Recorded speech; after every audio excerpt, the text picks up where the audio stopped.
For a look at how Calhoun can weather this current challenge, we want to bring in Paul Argenti. He is professor of corporate communications at Dartmouth's Tuck School of Business. And Professor, what do you think? This has been a long and very difficult run. It really has, and it couldn't come at a worse time for him. I mean, this was the year they were going to turn everything around. They were supposed to have a big meeting today, and now they're right back where they have been for the last 5 years. And I think Calhoun needs to do something drastic, and the company needs to do something drastic to get out of this. It sounds like more of the same is going on at the organization. More of the same. What do you think that is?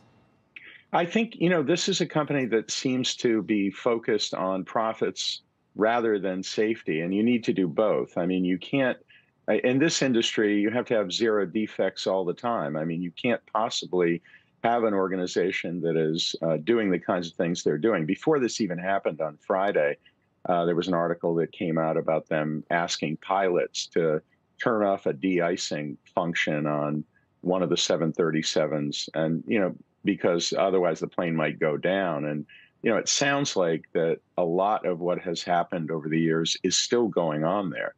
And, I also don't see Calhoun communicating in a way that would express the urgency of this situation to the world and give us the kind of confidence that we need in an organization that this really is too big to fail. We can't afford to have Boeing go out of business. Paul, professor, whatever, when they were cleaning the deck after Muhlenberg or whatever, people pointed out at the time, wasn't he like chairman or something? I mean, he was intimately involved with that entire incident for years. Anything that you point at the previous guy to say, wow, this was horrible, this guy's got to go.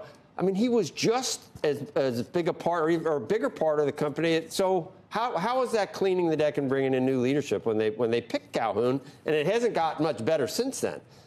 No, I mean, it's continued. And I think that is what I'm talking about. At some point, someone has to start to realize that the company needs to change. And the only way to have change is to have a leader who is not connected with the past and who can take this company where it needs to go.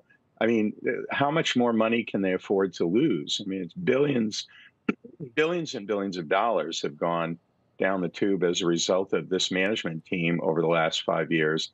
And it just has to stop. And I mean, just in the last couple of days, the amount of value that has been lost is really disturbing. But I don't see him saying the kinds of things that would give me the confidence in the organization going forward. There's not that sense of urgency. Too, it's still, I mean, so he's got the board's in his pocket. Okay. Yeah, Paul, the one thing I would say, I hear your points and understand exactly what you're saying. The lack of any communication on this is problematic.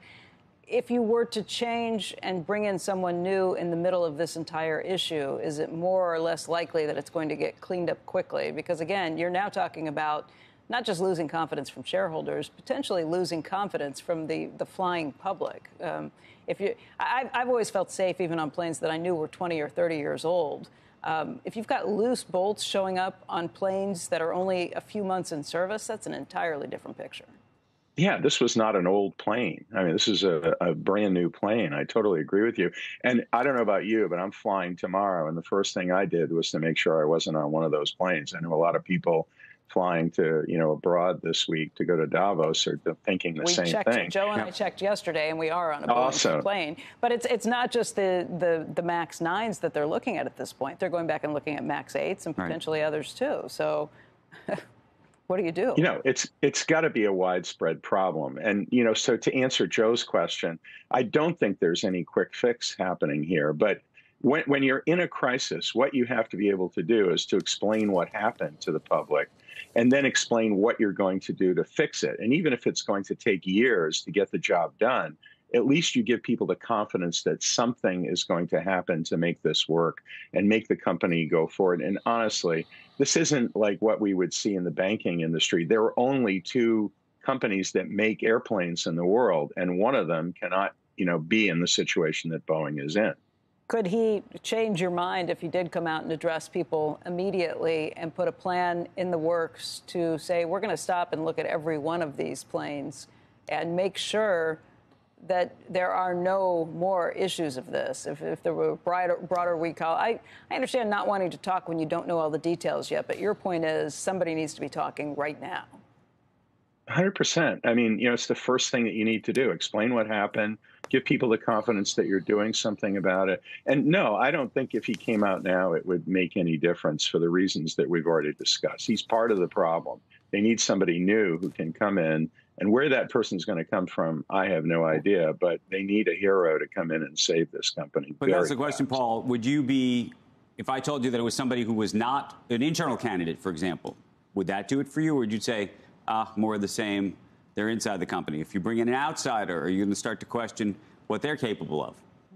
I think there'd be questions about everything, but, these are smart. I'd want an engineer, I mean, if you think about the old Boeing, if it ain't Boeing, I'm not going. Engineers were in charge of the company before the McDonnell-Douglas merger, and we need to go back to those days when we have someone who actually understands the business in a way that they need to and gets the job done. Whether it's an insider or an outsider, Andrew, it's got to be someone that can instill that kind of confidence. And I'm sure there's someone inside and outside who could do that.